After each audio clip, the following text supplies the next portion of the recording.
Shalom Aleichem Besem Hamashiach. Salam sejahtera dalam nama Al-Masih.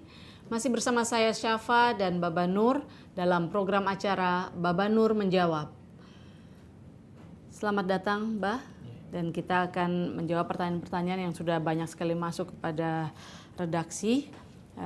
Dan kali ini kita akan coba untuk menjawab tentang seputar Al-Masih ini, Bah. Karena banyak sekali orang yang bingung mana yang benar Al-Masih atau Yesus kah atau Yeshua Hamashiach ya. Ini pertanyaan yang pertama dari saudara Agustinus. Apa arti kata Isa Al-Masih? Mengapa ia disebut penebus dosa atau Mesias? Mungkin itu bisa dijelaskan dulu, Bah. Mungkin ada hubungan dengan pertanyaan yang lain? Sebentar ini ada tapi tidak menyebutkan namanya. Shalom, maaf sebelumnya. Saya punya pertanyaan, siapakah Isa Al-Masih itu? Mengapa ia disebut Yesus? Bukankah Isa itu seorang nabi? Saya memang sejak kecil Kristen, tapi kalau memang Tuhan orang Kristen adalah Tuhan Allah, mengapa dia memberikan penderitaan di luar kemampuan umatnya?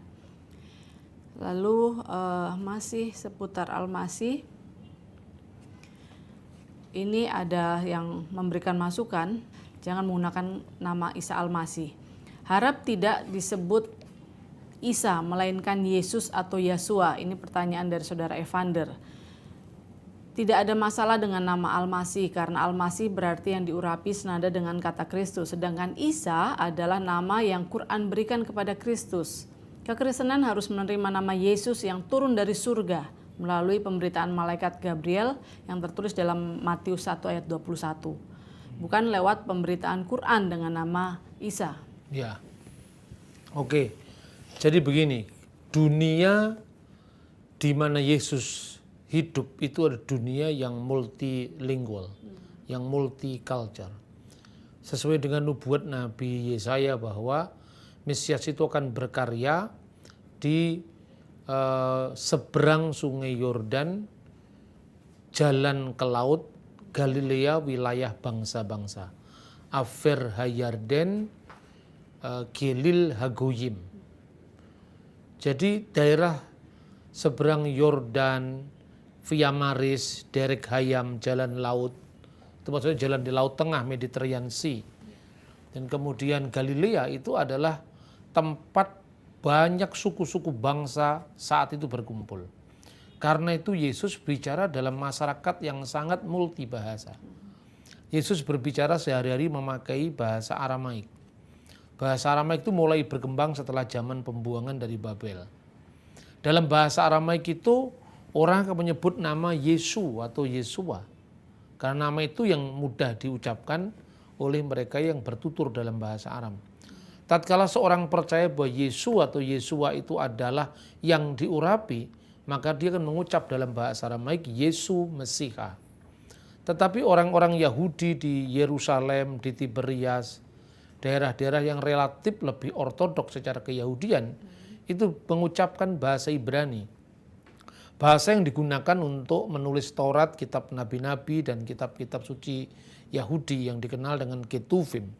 Di situ disebut nama Yeshua atau Yehoshua.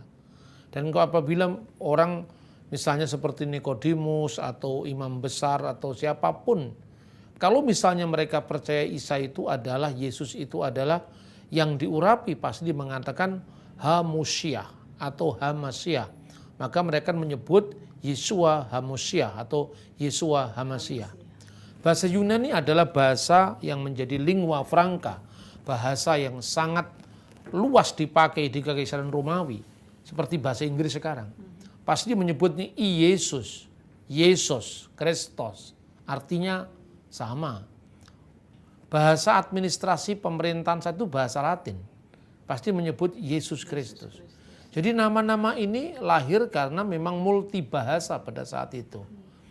Al-Masih itu apa? Al-Masih itu al pada bahasa Arab itu artinya definite article yang artinya ha atau the dalam bahasa Inggris, ha dalam bahasa Ibrani, hu dalam bahasa Yunani, hu Kristus Hamashiach atau a di akhir kata benda dalam bahasa Arab Masiha, Al-Masih. Jadi tidak ada masalah. Maka di dalam Alkitab bahasa Arab misalnya dikatakan Kitabu Miladi Yasu al-Masih Ibnu Dawud Ibnu Ibrahim. Inilah silsilah Yesus Kristus anak Daud anak Abraham. Tapi bagaimana dengan kata Isa? Sesungguhnya tidak masalah juga dengan kata Isa. Sebelum Al-Quran menyebut Yesus disebut Isa, pada pertengahan abad ke-6 di sebuah biara di wilayah Syria, itu dikenal biara yang namanya Isania, pengikut Isa. Dan itu jauh sebelum zaman Islam, kira-kira 1 abad sebelum lahirnya Islam. Kenapa kata Isa dalam bahasa Semitik, bahasa di Timur Tengah, itu dengan mudah dilacak apa yang namanya phonetic koresponden. Sebetulnya itu dalam bahasa apa saja. Jadi misalnya biasanya kalau kita membaca Alkitab kita ini ditulis dalam bahasa Yunani karena bahasa itu menjadi lingua franca, bahasa yang lazim dipakai umum di seluruh wilayah di Timur Tengah. Tetapi bahasa Aram itu dipakai di wilayah Palestina ke bagian timur dan selatan. Yerusalem atau Palestina di wilayah barat itu bahasa Yunani. Misalnya Asia Kecil, Turki sekarang itu bahasa Yunani. Makanya Paulus menulis surat Galatia, Korintus pasti nggak mungkin bahasa Aram, kan di sana dipakai bahasa Yunani. Di Pulau Patmos, Yohanes menulis pasti bahasa Yunani. Tetapi daerah Palestina, Yerusalem ke arah timur dan selatan itu bahasanya Aramaik. Nah di dalam bahasa Aramaik itu sebetulnya ada dialek-dialek. Sebelum zaman Kristen kita mengenal Talmud Babli, Talmud Yerusalmi, itu bahasanya sudah bahasa Aram. Dan itu ada dialek timur, dialek barat. Nah, huruf Yod atau Y dalam bahasa Ibrani ketika diterjemahkan dalam bahasa Aram kadang-kadang berubah menjadi I, kadang-kadang berubah menjadi tetap Yod. Misalnya Shema Yisrael dalam bahasa Ibrani. Kadang-kadang diterjemahkan dalam bahasa Aram, dalam satu naskah misalnya tetap Shema Yisrael, Adonai Eloheinu, Tuhan itu ilah kita, sembahan kita, Adonai Echad, Tuhan itu esa. Diterjemahkan dalam bahasa Aram, Shema Yisrael, Maria Allahan, Maria Hadhu. Tetapi kadang-kadang di Syria Timur dipakai dialek, Shema Israel, bukan Yisrael. Jadi Yisrael menjadi Israel. Yehosua menjadi Isowa. Dan itu muncul dalam salah tulisan Bapak Gereja namanya Agabius ketika dia menerjemahkan tulisan Yosefus yang dikenal dengan Testimonium Flavianum.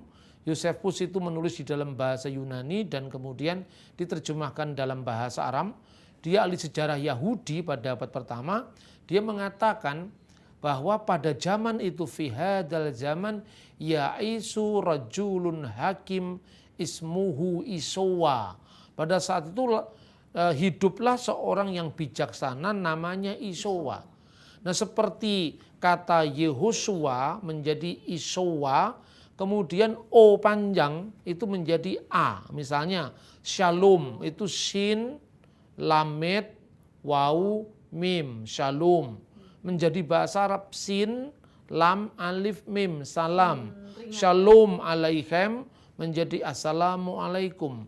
Yehosua menjadi Isowa, seperti Shalom menjadi Salam, Iso menjadi Isa. Tidak ada masalah, itu hanya gejala bahasa. Seperti misalnya korespondensi bunyi, seperti kata Yaakov dalam bahasa Ibrani, menjadi Yakub dalam bahasa Arab, Yakobus dalam bahasa Belanda, Jack dalam bahasa Perancis. Kenapa nggak dipersoalkan? Itu hanya soal korespondensi bunyi gitu loh. Kan orang itu biasanya begitu melihat Arab itu langsung dipikir Islam. Kan ngertinya cuma begitu di Indonesia. Kita tidak tahu bahwa ada banyak komunitas Arab yang beragam. Kristen Arab di Syria agak beda dialek bahasanya dengan Kristen berbahasa Arab di Mesir. Ya, misalnya orang Kristen di Syria dia mengucapkan alhamdulillah dalam doa mereka. Alhamdulillah ala khairatihi, alhamdulillah ala fadlihi, itu biasa dalam doa. Di Mesir lebih lazim digunakan kata-kata dalam ibadah itu adalah al-masdulillah, segala kemuliaan bagi Allah. Tetapi itu varian-varian bahasa yang lazim dipakai. Bahkan kata Isa itu muncul sebelum zaman Islam. Saya kira itu yang perlu dijelaskan, dikelirkan ya, kesalahpahaman itu. Jadi Isa dengan Yesus itu Sama saja, pribadi sama saja. Cuman ketika orang Kristen memberitakan Isa Al-Masih, itu bukan Isa Al-Masih yang diberitakan Quran. Isa Al-Masih yang memang diyakini sesuai dengan apa yang diberitakan dalam Injil. Ya. Ya itu pentingnya kita mengetahui filologi dalam belajar Alkitab ya, sehingga tidak langsung mengklaim bahwa ini salah, yang betul hanya ini, begitu ya. Betul. Karena di dalam Alkitab bahasa Arab, tapi ada juga kita membaca di sana menggunakan kata Yasua ya, Pak. Ada banyak terbitan Alkitab bahasa Arab. Terbitan bahasa Arab di Mesir diterjemahkan oleh United Bible Society in Egypt. Itu terjemahan Van Dyck. Sekarang ini diperbarui dengan Van Dyck version. Tapi di Lebanon ini yang dipakai ini adalah Darul Kitabil Muqaddas fi Syarqil Ausat. Di Lebanon sendiri mungkin ada 3 terjemahan. Lalu juga ada terjemahan dari Jami'ah Al-Antuniyah. Itu terjemahan secara interlinear dari bahasa Yunani ke dalam bahasa Arab. Terus perjanjian lama dari bahasa Ibrani ke dalam bahasa Arab. Tapi dikenal juga terjemahan yang namanya Kitab Sarif. Kitabul Muqaddas Sarif Translation. Di situ digunakan kata-kata Isa. Isa Al-Masih. Jadi tidak masalah, itu hanya soal bahasa saja. Yang penting bahwa itu bukan Isa yang di dalam konsep agama lain gitu ya. Sama dengan gini loh, sama-sama ngomong Yesus. Orang Mormon kan juga ngomong Yesus. Saksi Yehova juga ngomong Yesus. Tetapi Yesusnya Saksi Yehova dan Mormon kan berbeda dengan Yesusnya Alkitab. Orang Saksi Yehova punya terjemahan Alkitab sendiri yang itu amburadulnya tidak karu-karuan karena ngawur sekali di sana sini, ditambah-tambahi dengan parafrase sendiri yang itu tidak ada dalam teks asli, titik komanya digeser dan sebagainya. Tetapi toh kata Yesus tidak ditolak oleh orang Kristen sekalipun disalahgunakan Saksi Yehova gitu loh. Pola pikirnya itu mesti begitu. Jadi dalam nama Isa Al-Masih pun kita ada kuasa ya kalau kita misalnya berdoa. Iman kita terhadap iman itu. kita. Kan Yesus yang kita maksud itu kan Iswa, Yesua, Yehosua. Itu kan hanya varian-varian bacaan dari nama yang sama sebetulnya. Ya, baik Bah. Jadi sudah bisa diterima dan ini rasanya clear ya, memang kata Isa Yesus itu sama, tidak ada masalah. Lalu ada pertanyaan lagi nih Bah, masih menyangkut Isa Al-Masih. Di sini dari saudara atau saudari ini. Saya Kristen Protestan usia 69 tahun, punya judul buku Perbedaan Isa Al-Masih dengan Yesus Kristus. Semua dirujuk dari ayat Injil, dari mulai keluarganya, lahir, mujizat, wafat, makam, bangkit, naik ke surga. Sedangkan Isa tidak mengalami hal tersebut. Jadi mohon diberi penjelasan mana yang benar. Itu kan bacaan orang Indonesia. Coba bacaan di buku dari Lebanon, dari Syria. Karena apa? Ya memang orang Indonesia yang dikenal cuma Islam dan Kristen. Dan Islamnya cuma ketahunya terjemahan Al-Quran, terjemahan bahasa Indonesia dan Arab. Coba baca terjemahan Al-Quran dalam bahasa Inggris. Di situ misalnya diterjemahkan kata misalnya Asmuhul Masih Isa bin Maryam, diterjemahkan His name is Christ the son of Mary. Yahya misalnya, Yahya Musaddiqon diterjemahkan dengan John the Baptist. Pernahkah Anda mendengar Al-Quran dalam bahasa Ibrani? Ha-Quran Hamifwar yang diterjemahkan di Tel Aviv, di Israel, karena ada banyak keturunan Arab yang ada di Israel. Al-Qurannya diterjemahkan dalam bahasa Ibrani. Judulnya Ha-Quran Hamifwar. Di situ Bismillahirrahmanirrahim diterjemahkan Bishem Elohim Harahman Viharahum. Di situ Elohim juga. Tapi karena di Indonesia kata Elohim hanya diucapkan di gereja, seolah-olah Elohim Tuhannya orang Kristen, Allah Tuhannya orang Muslim. Itu kan hanya bahasa. Bacalah Quran dalam bahasa Yunani. Ada terjemahan Quran dalam bahasa Yunani. Kata Allah diterjemahkan Theos juga. Kan seperti itu pola pikir kita. Bahasa itu tidak identik dengan agama tertentu. Karena sebelum ada Islam sudah ada bahasa Arab. Sebelum ada Kristen sudah ada bahasa Ibrani. Ya, makna teologisnya yang penting saya kira. Iya, baik. Lalu ini ada pertanyaan juga yang menarik, ini tentang kelahiran Isa Al-Masih ini, Pak. Tidak ada namanya, bertanya, selamat malam, saya mau bertanya, benarkah Yesus itu lahir pada tanggal 25 Desember? Betul memang. Orang yang menyangkal itu kan sebetulnya hanya mengenal buku-buku sejarah dari gereja Roma Katolik. Natal itu pertama kali ditetapkan bukan di Roma, tapi di Alexandria. Tahun 189 Masehi, pada masa Patriark Gereja Koptik Ortodoks, itu adalah Patriark Demetrius. Nah pada saat itu gereja ini gini loh, begitu dia keluar dari batas-batas keyahudian, artinya gereja pertama kali disebut orang-orang yang diejek oleh orang Yahudi sebagai Nostrim, kelompok Nasaren, kelompok Nasrani, itu sebetulnya ejekan orang Yahudi untuk orang Kristen. Maka Paulus disebut salah satu tokoh dari sekte orang-orang Nasrani. Itu identitas dari gereja Yahudi di Yerusalem yang dipimpin oleh Rasul Yakobus. Terus kemudian orang Yahudi mengeluarkan kutukan terhadap orang Kristen pada saat konsili di kota Yamnia dekat Tel Aviv sekarang, terkutuklah orang-orang Nostrim. Setelah itu kebudayaannya bergeser kepada kebudayaan non-Yahudi.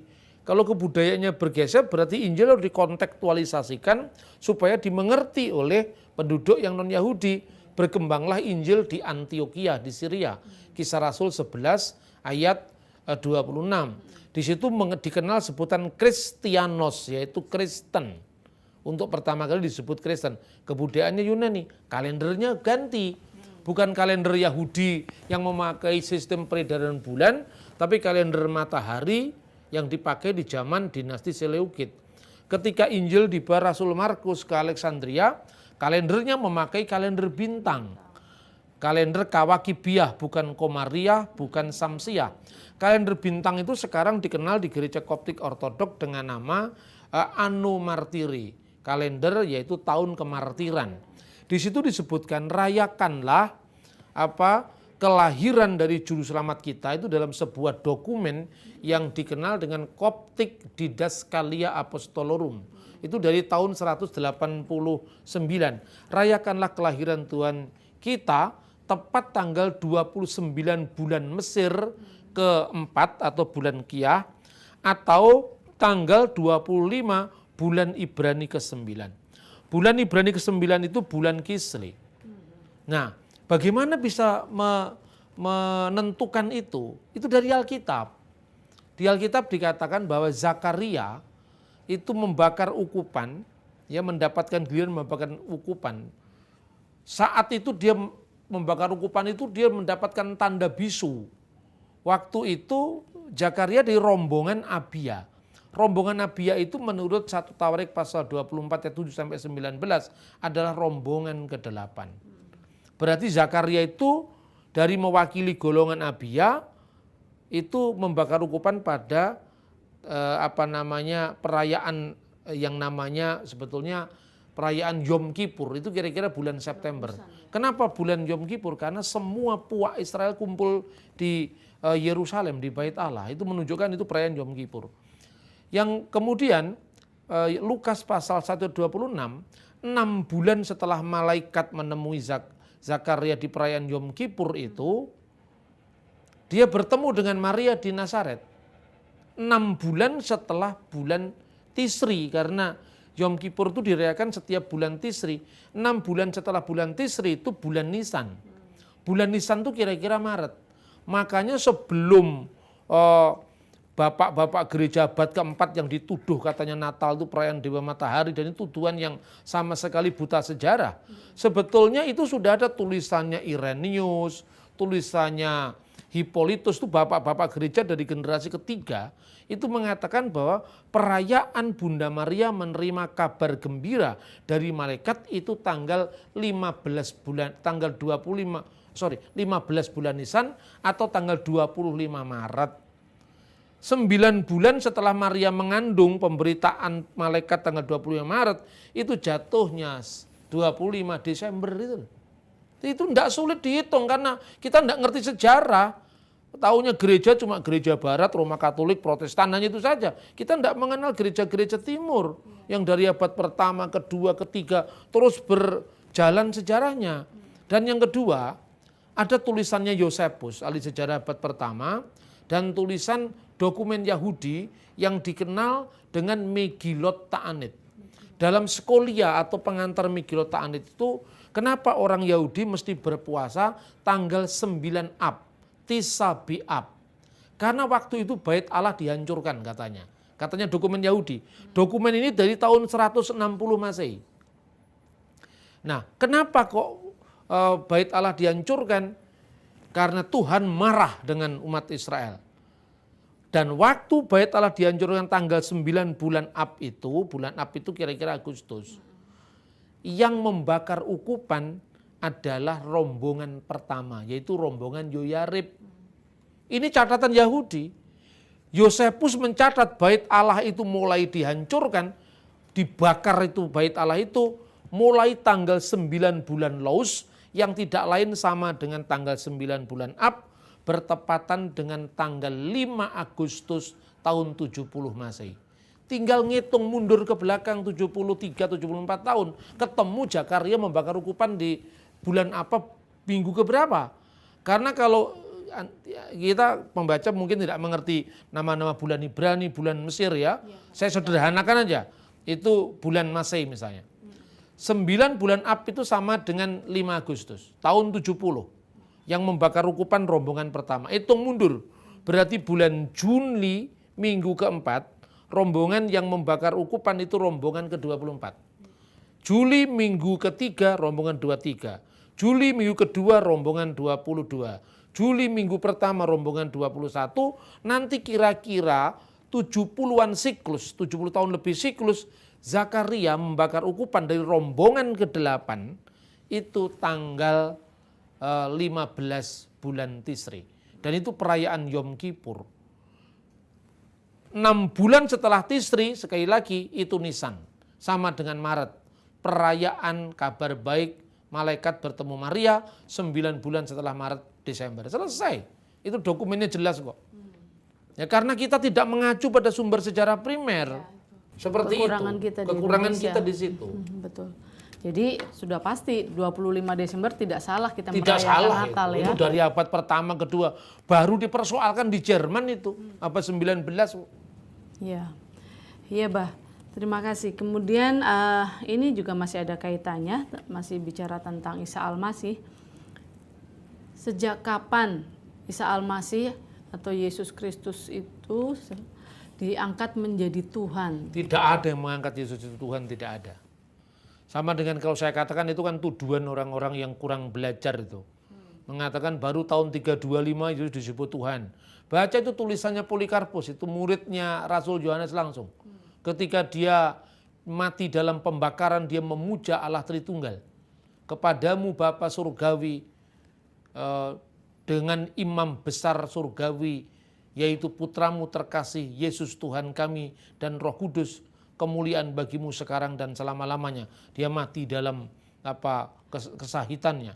Dan itu terjadi tahun 156 Masehi. Dan sebelum itu di Alkitab memang sudah ada. Yesus disebut Allah itu bukan dalam makna kemanusiaannya itu. Yang dilahirkan Maria itu memang sepenuhnya manusia. Maka dikatakan firman telah menjadi manusia. Seperti misalnya kalau sebagai contoh perbandingan, orang Islam percaya Quran itu firman Allah.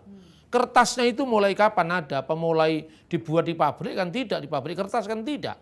Yang disebut Quran firman Allah itu bukan bentuk kertasnya ini, tapi firman Allah yang terkandung di dalamnya. Begitu juga kalau Yesus disebut itu ilahi, Allah, itu bukan dalam makna kemanusiaan secara fisik. Yang bisa mati, yang bisa dilahirkan. Tetapi firman yang bersama-sama dengan Allah. Dan firman itu adalah Allah, itu makna ketuhanannya. Jadi tidak pernah ada pengangkatan manusia jadi Tuhan.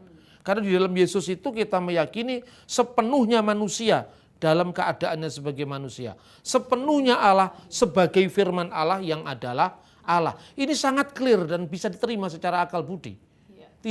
Gampang dicerna secara akal kecuali yang akalnya nggak sampai. Itu gampang sekali dijawab, mudah sekali. Bukan tidak masuk di akal tapi tidak Tidak masuk di masuk akal. akalnya. Bukan tidak masuk di akal, tidak masuk di akal mereka. Iya, iya Mbak, terima kasih banyak untuk beberapa jawaban yang sudah bisa kita sampaikan, dan kita akan membahas jawaban-jawaban yang lain yang kita masih menunggu mereka untuk mengirimkan pertanyaan pada kita. Terima kasih saudara sudah setia bersama dengan kami, dan kita akan berjumpa di lain kesempatan. Tentu pertanyaan-pertanyaan saudara masih kami tunggu dan kita akan dengan senang hati untuk memberikan jawaban-jawabannya. Silakan dikirim melalui SMS di nomor SMS yang tertera di layar kaca saudara. Terima kasih. Shalom Aleichem Besem Hamashiach.